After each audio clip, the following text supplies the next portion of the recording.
Hi, I'm Cameron, and I don't just read comics, I love them. Welcome back to another episode of Cameron Reads Comics. On today's episode, we are going to be talking about Daredevil Season 3. As I was writing my notes and my review, I kind of got overwhelmed, and I realized that I have a lot to say about this season of Daredevil, so you're along for a big ride. Hopefully you like it. Going into this season, it's important to say it's not your traditional Season 1, Season 2, Season 3 structure. On Netflix, it'll say that. But in the meantime, between seasons 1 and 2, we had, Jessica Jones. And then I think after season 2, you had Luke Cage, Iron Fist. And then all of those series led up to The Defenders, which is, obviously what we had. And The Defenders is the big Marvel Netflix collab Avengers title. And so at the end of that, Matt Murdock is left in a predicament post season 2 Daredevil. And so season 3 of this season picks up not after season 2, yes, technically after season 2, but really after the events of The Defenders. I'm not going to talk about those because I didn't watch it. I've seen it already. I'm not trying to rewatch all those series just to get back to something that isn't so overtly, attached. But it's important to understand that happened and then that affected this. Long story short, spoilers for The Defenders. Elektra gets resurrected. Matt was caught in the building explosion with her. Then going into this season, what the comic book story it's based off is arguably what the fans will tell you is the greatest Daredevil story of all time. It's not my favorite. You guys know that Daredevil 181, that hole in the middle of Frank Miller's Daredevil run, is my favorite. Those 13 issues. So that being the case, I love Daredevil Born Again. So that's what this is based on. Yeah. And honestly, I think I'm due for a reread. I don't know when that'll happen, but all this Daredevil exposure is reminding me of my favorite freaking Marvel character. One of. All right, so let's get into the plot. I'm going to go again, character by character. First, we got Matt Murdock. Matt's arc, as we've seen, change over the season, like every single character does in a TV series. What we're seeing him go through now is, he wakes up and he's being taken care of in the church cathedral that he always goes to. He's kind of losing his senses, after being in an explosion and having heightened senses. They're affecting his ability. It's almost like his depth perception. Because again, and I know you guys know this, but Daredevil is blind. So he relies on his hearing, and when you're in an explosion, it hits him harder. So not only obviously the physical tolls, but then like the physical toll of, his senses being damaged. But he also takes a route. So last season we saw Matt go full Daredevil, no Matt Murdock. This one, he's going full Daredevil, but he's trying to distance himself from Foggy and Karen. They literally believe he's dead. So, he's going through that. His body's failing him. He's not, the ninja he once was. And so Matt, he doesn't want to be close to anyone. But the cool part about this arc and like this season is it kind of goes to show that he is better. He is made better with those people and their influences in his life. And so I love that. I loved watching that. I want to rewatch that. That's the kind of stuff I live for. It also, as always, and so masterfully this season, has Matt wondering if the justice system can work. And obviously, as a vigilante, it's a little bit of like elbow nudge. He obviously doesn't have full faith in the criminal justice system because he takes justice into his own hands as a superhero. That's kind of the whole, no matter what you want to say about superheroes, that's kind of their narrative. Let's get into Karen and Foggy. And I don't think I've said his name on my reviews, but I wanted to give shout outs to the actors that I thought did really well. I want their names to be out there. So Eldon Henson, I said Deborah Ann Wool plays Karen Page. Amazing. Foggy Nelson, played by Eldon Henson. Amazing. And he's so freaking good. Like in this season in particular, I thought I misremembered kind of what was happening in this narrative. In my recollection, it's only my second time watching season 3 since it aired. And so Foggy is like I thought he was going to be this resentful, I'm sick of you, Matt, kind of like season 2 Foggy, and he's not. He's so glad his friend's around, and then he's like, I will follow you to the ends of the earth to protect you because I love you, and no, you're not even going to do that for yourself, so I'm going to do that for you. And then we also see within Karen and Foggy Kingpin's fingerprints all over their lives. Karen has that flashback about how her brother died, and she's trying to nail him down through working at the Bulletin, and she can't. And for Foggy, his family business, his parents' butcher shop, that's owned by his brother, they wanted him to be a part of. You find out they kind of got in bed with the Kingpin when their finances, when Kingpin halted some of their business stuff going on. And so he gave them an out through Red Lion Bank, which, as if you've watched, that Red Lion is pretty much his offshore bank account stuff that kind of got them out of the hole, but also puts them in bed with the Kingpin. And Foggy didn't know this at the time, so it was just really, really interesting. I loved that arc for Foggy because it's like, okay, yes, we have so many criminal justice. Like, my job is to go against the Kingpin, but now it's like, he's like trying to harm my family, and it's not in a way where they can, it's not a physical way. It is they're trying to crush their business, my family's livelihood. I loved that. Karen has, again, she's Deborah Ann Wool. Major props to Karen because she, again, in the comics, like, about as much as I know about her is she died. She worked with Nelson and Murdock, but I didn't understand the dynamic. I haven't read the early Stan Lee, like Wally Wood, Daredevil stuff, which I think is a lot of Karen Page, and she's the femme fatale. And now that I think about it, I don't think I've read the first issue of Daredevil ever, and I haven't. That's bad. Anyways, but yeah, so Karen, like, this series is inventing Karen for me. It's informing, and I think they've taken so many liberties. They gave Karen an entire flashback episode about how her brother died and how that affected her, and we get to explore the consequences of all of that. And then, also, Foggy runs for DA, and that was awesome.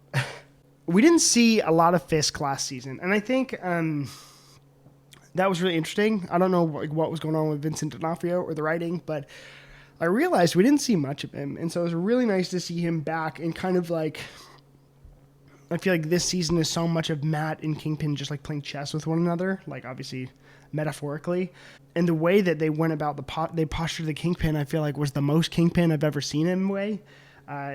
He was motivated by so he's incarcerated right now after Daredevil season 1. He was always incarcerated throughout season 2. Fisk partners with the FBI in order to get immunity so that he can be, back with Vanessa. But then there's all this stuff that goes down. And Vincent D'Onofrio, again, I had him pegged all wrong when I was watching the first season. I was like, my first run through, I was like, oh, I don't know if I like him as Kingpin. Oh my gosh, I was wrong. He is amazing. And so what he's able to do with kind of like, I don't know, sometimes I feel like Kingpin is a one-dimensional character, but like, man, he just gets you in the series. And like Vanessa, his arc, we're trying to get Vanessa back and using her as motivation, but she's not a damsel in distress, as we find, later in the season. It's just awesome. Just great. Now I want to talk about the person I've wanted to talk about for the last 3 seasons, Benjamin Poindexter. Wilson Bethel is the actor who plays Bullseye, and obviously we don't get the traditional Bullseye costume, which hopefully, with the series being, fingers crossed, either revamped cinematically or on the show, hopefully we can get like an actual Bullseye costume, or I want him back so freaking bad. They added just like so much to this character, and I loved it all. His origin, they gave him an entire episode about his origin. They made him part of the FBI. It wasn't... So there's the narrative that Marvel's doing now where the bad guy isn't so bad. He's trying to do the right thing, but using the wrong intentions and the wrong means to get to the noble ends. Kind of like Magneto or Thanos even. That's not Bullseye. He is a guy... He's so troubled. He's just so mentally ill. And... He was trying to do the right thing. He's trying to do the right thing. And then pretty much he just gives up on that. And he's like, no, I'm just going I'm just going to do what I want to do. I'm going to stop fighting who I am and give in to his impulses. And I think that's very much who Bullseye is and who I see him as in the comic books. And that's why I'm terrified of him. There's no inhibitions in Bullseye, and I think we kind of see that transition. But he tried so hard, gave up. And I was like, oh. And again, like, he has the mental stability, in my opinion, of, like, the Joker. Just none. No mental stability. And then the fact that he's like, okay, he has that part is obviously terrifying. We've seen that extent. But then he has the freaking skills that he has. And that is just the most terrifying thing I've ever. Anyways. And, like, Wilson Bethel crushed it. I love that they went back to something they did in the first season, and they spent an entire episode with Bullseye. We got to spend time with him, and that was awesome. It was lost in season 2. I think realizing hindsight now, what I liked about season 1 and season 3 is that we have a villain, and a very focal villain, someone Matt is at odds with. And then we have Bullseye, as a pawn of the villain, and then who's just a bigger threat, if not as big or bigger threat than Kingpin. And when Kingpin is moving Bullseye around, it's like chef's kiss. Also, the arc of dressing him up as Daredevil. Oh my gosh. That was just freaking awesome. I loved all of that. The emptiness in his eyes. I could go on and on and on about Wilson Bethel's Bullseye, because that's just the character I've always wanted to see translated well, and he just crushed it, and credit where credit's due. Now, the last character I want to talk about is Agent Ray Nadeem, who's portrayed by Jay Ali. Amazing character. Now, this character is not in the comic books, or at least not in my radar in the comics. If I was to ever write Daredevil, I'd write him in. It's like, oh, I have an old friend from the FBI. Boom, he's in, because he rules.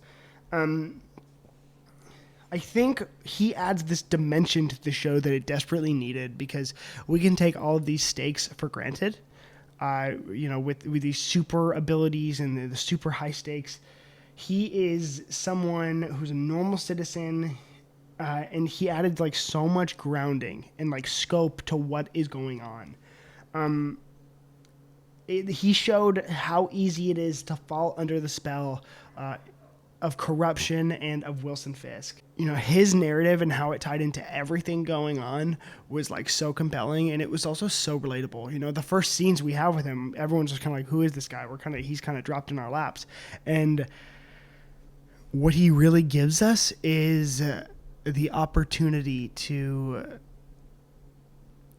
just have a relatable character and, like, see the stakes at play. Like, and everything in his arc was amazing. It was all just amazing. So much happened in the season, but I also found the pacing to be absolutely perfect. I think Daredevil is the one excuse that I can see how the 13-episode structure works.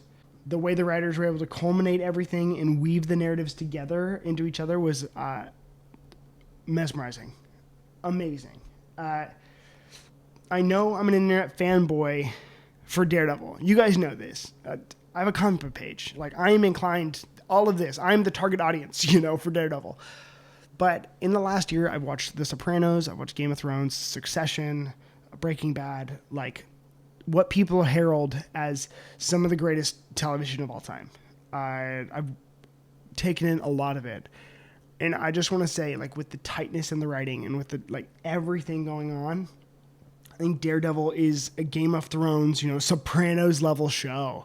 And this season, like, demonstrated that. Like, I was on the edge of my seat.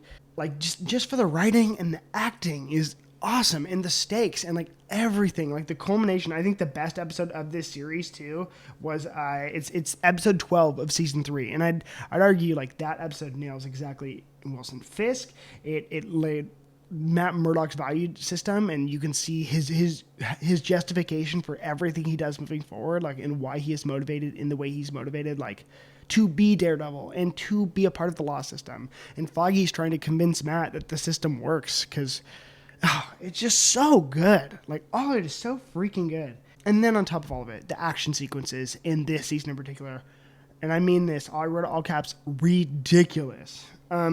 Behind every fight, it wasn't just a fight for the sake of a fight. There was meaning, there was stakes. They all moved the plot forward, and they were all so compelling. Most notably, I want a big shout out to the Bulletin office fight scene, where the first time we see Poindexter in the Daredevil costume, and Matt and him, oh my gosh, they just fight, and we just really do see the power of Bullseye there. Everything was a weapon. Everything. It could have been anything, and it was just so awesome. It was so freaking awesome. The choreography of that fight and just everything that happened, amazing. And then in episode 13, the last episode of the series, I think that the way it ends culminates the Kingpin Matt Murdock dynamic perfectly. Wilson Fisk, it exemplifies the chess match. They kind of literally shake hands at the end almost, where Fisk and Daredevil kind of like recognize who they are and who they are to be to one another. It's perfect writing, really. I was just blown away. When it goes into my cons of this episode or of this season, I have one con, and it's not anything to do with the writing. It is just a preference thing. It's a reflection of my preference. I'm not a huge fan of the Man Without Fear costume. So the bandana over the head, and there's literally no point in this entire season where Matt wears the regular Daredevil costume. And I'm like, you know what re-signifies the meaning of Daredevil is if Daredevil fights Daredevil. And then it's like, oh wow, he's trying to prevent this the whole time. This man's the real Daredevil, you know? It's just like, what the heck? How come I'm seeing it in the comics right now too. Like, how come Matt is at war with the Daredevil identity? I'm like, yo man, it's who you are, and the meaning is what you make it. And they kind of end this series on that note where he says, I can't be thinking about all the lives that were lost when I was Daredevil, because I can think about how many lives were saved. I just want him to wear his proper suit, and I think that's why season 2 is just one of my favorites. But I said at the season 2 review that Daredevil season 2 is my favorite. That's not true anymore. Daredevil season 3, I give a rating 11 out of 10. I obviously know that can't be it, but it's a 10. It's a perfect 10 for me. I think this reminded me what I love about this series. I thought the season was perfect, and that if that's my one con, that's okay. You know, it doesn't knock anything off. I was just like, it's a preference thing. Didn't take away from any of the action or any of the drama or any of the story happening for me. More than anything, too, that how perfect this season was reminds me how heartbreaking it was that it ended. You know, after this, I think a week or so after the series aired, Netflix announced the cancellation of Daredevil because I think it was because of the Fox acquisition or what. But it was like, I don't think Defenders performed as well as they wanted it to.